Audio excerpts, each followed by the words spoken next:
En esencia, y aunque hay lecturas y comprensiones desde el mundo del derecho y desde el mundo de la ciencia política, para los economistas lo esencial de la diferencia entre los modelos federales y confederales es que los federales existen dos niveles de gobierno con competencias, con fuerza, con capacidad tributaria, con espacios competenciales propios, y en el modelo federal, el modelo confederal, el nivel importante, el nivel que tiene la capacidad tributaria, la autonomía, los recursos, el nivel que predomina claramente es el nivel subcentral, siendo nivel central pues un complemento.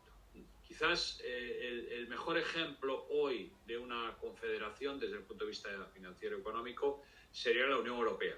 En la Unión Europea la fuerza, los sistemas tributarios, las capacidades económicas residen en los países y la federación, lo que es la Unión Europea, pues es subsidiaria, se financia con aportaciones de los estados, su capacidad presupuestaria es muy limitada, lo hemos visto en la pandemia, lo hemos visto posteriormente en la crisis de Ucrania, cómo hemos tenido que improvisar mecanismos e instrumentos para compensar esa falta de autonomía, de capacidad presupuestaria, de recursos. Por tanto, son dos concepciones muy diferentes de las relaciones financieras, modelos federales, dos niveles de gobierno con fuerza, con capacidad, con autonomía, cada uno de ellos como espacio competencial. Los modelos confederales, las partes son las que realmente concentran el poder, la fuerza y los recursos. Una segunda idea muy importante es la diferencia entre la nivelación total y la nivelación parcial. Con la nivelación total lo que intentamos es que todos los gobiernos de un determinado nivel tengan los mismos recursos para prestar servicios. Con la nivelación parcial lo que hacemos es corregir parcialmente las diferencias que existen entre los gobiernos en su capacidad de prestar esos servicios. No pretendemos corregir al 100%, no pretendemos que todos cuenten con los mismos recursos, pero sí que aquellos que tienen menos recursos, porque son territorios menos desarrollados, con menor capacidad fiscal, cuenten con un plus, con un extra, para poder aproximarse a los territorios que tienen más capacidad y, por tanto, que pueden permitirse mejor servicios. Y la tercera idea muy importante es que lo que podemos nivelar son las capacidades o las necesidades. Cuando hablamos de nivelar las capacidades, lo que hacemos es fijarnos en la capacidad fiscal, los recursos per cápita que tiene cada territorio. Los más ricos, como tienen bases imponibles más elevadas, van a tener más que los más pobres. Entonces, cuando nivelamos ahí, lo que hacemos es comparar esas capacidades fiscales y darle más recursos a aquellos territorios que tienen menos capacidad fiscal. Cuando lo que hacemos es nivelar, fijándonos en las necesidades de los territorios, vamos un paso más allá, es más sofisticado el proceso, y lo que hacemos no es preocuparnos solo de que todos tengan recursos iguales o muy parecidos para prestar servicios, sino que incorporamos en los cálculos, incorporamos a la ecuación las diferencias en el coste de la prestación de los servicios. Puede ocurrir que dos territorios tengan capacidades fiscales similares, pero en uno de ellos la prestación de servicios sea mucho más cara que en otro.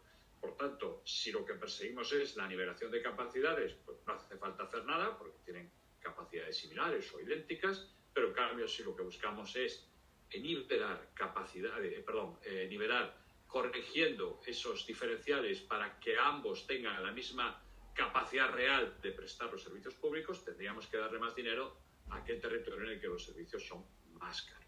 Entonces, estas tres ideas son fundamentales para entender todos los debates en los que estamos ahora inmersos.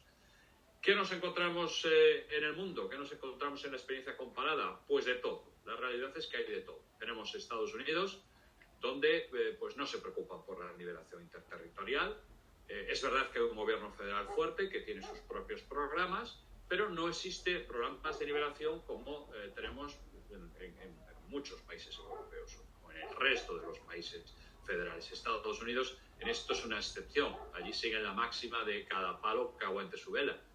Como saben, es un país en el que las cuestiones de igualdad, las políticas de igualdad responden a lógicas y con valores diferentes de los que manejamos en Europa, ¿no? Y por tanto allí no tenemos esos sistemas de nivelación. Australia es el caso opuesto. En Australia buscan la nivelación total de entre los territorios y además se fijan en el coste de los servicios. Lo que persiguen, por tanto, es que todos tengan los mismos recursos, teniendo en cuenta que los costes de los servicios son diferentes. Por tanto, el objetivo sería que todo el mundo tenga capacidad suficiente para prestar servicios similares a pesar de que los costes sean distintos. Luego tenemos Alemania, que aplica una nivelación de capacidades parcial, pero muy intensa, muy cerca del 100, porque claro, la nivelación parcial puede ser de cualquier cifra entre el 1 y el 99%. Es decir, si yo nivelo a 99%, pues casi hago nivelación plena, ¿no? Sería un 1% más. Si hago nivelación al 1%, prácticamente no hago nivelación. Alemania está muy por encima del 90% de nivelación y muy intensa, no total, pero muy alta. Y solo se centra en capacidad fiscal.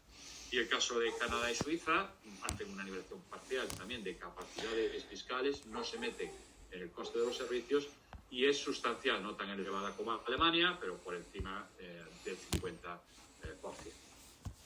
Por tanto, vemos que en el mundo federal, estas 5 son federaciones de referencia en países de la OCDE, 3 de ellas anglosajonas, fuera de Europa, una de ellas dentro de Europa pero fuera de la Unión Europea y una europea dentro de la Unión. ¿Qué es lo que hemos hecho hasta el momento en España? Pues hemos hecho cosas un poco,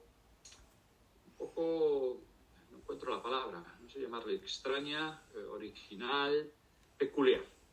Dejémoslo ahí, peculiar. La experiencia española es peculiar. Tenemos, por un lado, 2 sistemas dentro del país. Tenemos el sistema común y el sistema foral. Y no son vasos comunicantes. En esencia, el sistema foral, tal como lo hemos implementado, prácticamente no contribuye al resto de los territorios, a pesar de que tanto el País Vasco como Navarra son territorios ricos, en términos comparados, no aportan a los demás. Y por lo tanto, se quedan con la práctica totalidad de los recursos que se recaudan en su territorio, que son prácticamente todos los recursos públicos que se recaudan en el territorio, porque la Administración Central no tiene no tiene capacidad fiscal en ambas comunidades autónomas, ¿no? Frente a eso, pues el sistema común tenemos esfuerzos de nivelación pues muy intensos, ¿no? Pero insisto, entre los dos, bueno, esto es muy extraño, es muy raro. Es decir, que en un ámbito pues, no apliques ninguna nivelación y en otra pues vayas a por una nivelación muy intensa, ¿no? Es decir, las forales no juegan con las demás. Luego, resulta que cuando comparamos a las comunidades autónomas con los municipios, es decir, en nivel autonómico y en nivel local, en España hablamos mucho sobre nivelación, nos preocupa mucho la nivelación, somos ambiciosos en la nivelación entre comunidades autónomas, pero en cambio no lo somos entre municipios. Entre un municipio de Cataluña y un municipio de Extremadura, las diferencias de recursos por habitante son muy grandes. Muy grandes. Hay claramente municipios de Cataluña, de la Comunidad de Madrid, tienen más recursos, el municipio tipo tiene más recursos que los que tiene pues, el municipio tipo en Valencia, en Galicia o en Andalucía, desde luego en Extremadura. Entonces, esto también llama la atención, porque somos muy exigentes en un ámbito y somos bastante poco exigentes en otro. Podríamos diseñar el sistema de transferencias estatal que reciben las corporaciones locales para que esto no se diera. ¿Qué tenemos en el sistema común, en el sistema actual? Pues una nivelación plena, en el sentido de que, bueno, si tú coges los datos, ves que Extremadura, por ejemplo, pues tiene más recursos por habitante o habitante ajustado que los que tiene Cataluña. Es una buena idea de que efectivamente la nivelación es muy intensa. Es muy intensa. Lo que ocurre es que hay distorsiones difíciles de justificar, no difíciles de entender porque tienen que ver con el peso de la historia, con el statu quo, con las negociaciones, pero la situación de Valencia, por un lado, pues no tiene, no tiene justificación. La infrafinanciación de la Comunidad Valenciana pues es algo que debería preocuparnos a todos mucho, porque no es justo ni razonable. Y en el extremo contrario, no voy a dar nombres, pero hay comunidades autónomas que cuentan con unos recursos pues muy por encima de lo que cabría guardar, observando cuáles son los costes de los servicios en su territorio. Por tanto, una nivelación muy intensa, pero distorsiones e incluso incoherencias con lo que dice la propia ley del año 2009, en el que habla de nivelar solo los servicios públicos fundamentales, pero luego a través, como bien explicaba Francisco, a través de otros fondos, lo que se acaba es nivelando todos los servicios, no solo los fundamentales, y por tanto se acaba en el mundo de nivelación plena. Por tanto, en estos momentos, la ley dice que hacemos solo una nivelación parcial, limitada a los servicios públicos fundamentales, pero resulta que nivelamos más cosas. Parece que queremos nivelar todo, o sea, nivelación plena, pero en realidad es una nivelación plena que genera resultados muy arbitrarios. Por tanto, tenemos algo ahí que no acaba de...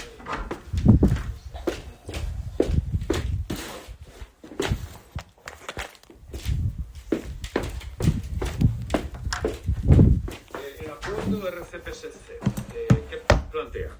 Bueno, pues yo creo que la literalidad del acuerdo pues, es un sistema de concierto.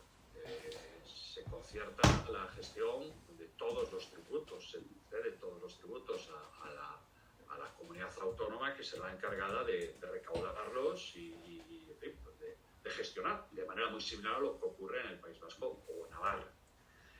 Claro, en ese sentido, la Administración Central se queda sin capacidad fiscal en Cataluña. Y eso es algo muy parecido a lo que ocurre en el País Vasco y Navarra, y eso es algo propio de los sistemas confederales, no de los sistemas federales. Los sistemas federales, el gobierno federal no se queda sin capacidad fiscal en partes del territorio. Eso es propio de las estructuras confederales. La tercera idea, es verdad que a diferencia del sistema federal hay una aportación, se contempla una aportación a nivelación y un compromiso de solidaridad. Pero el punto 4 es muy importante. La llave de la caja queda en manos de la comunidad autónoma catalana. Y por tanto, si uno utiliza lo ocurrido con el caso Vasco y Navarra y lo extra, puede ser arriesgado esto, pero en fin, en la medida en que se parece, tiene justificación hacer este tipo de extrapolación, lo que hemos visto históricamente es que a medida que pasaba el tiempo se iba ajustando esa aportación, esa contribución del País Vasco y de Navarra a las finanzas estatales a medida que hacían falta los votos en el Congreso de los Diputados.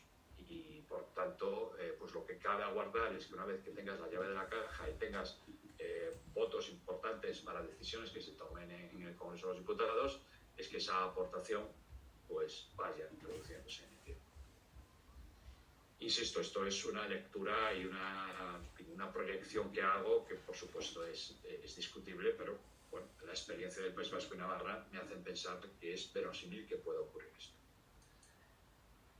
¿Qué es lo que quieren los españoles en el terreno de nivelación? Bueno, pues depende, no todos queremos lo mismo, no todos opinamos lo mismo sobre estas cuestiones. Es igual que no opinamos todos lo mismo sobre los impuestos, sobre el nivel óptimo de impuestos, pagar más, pagar menos, quién tiene que pagar. Por tanto, esto es algo pues, que debemos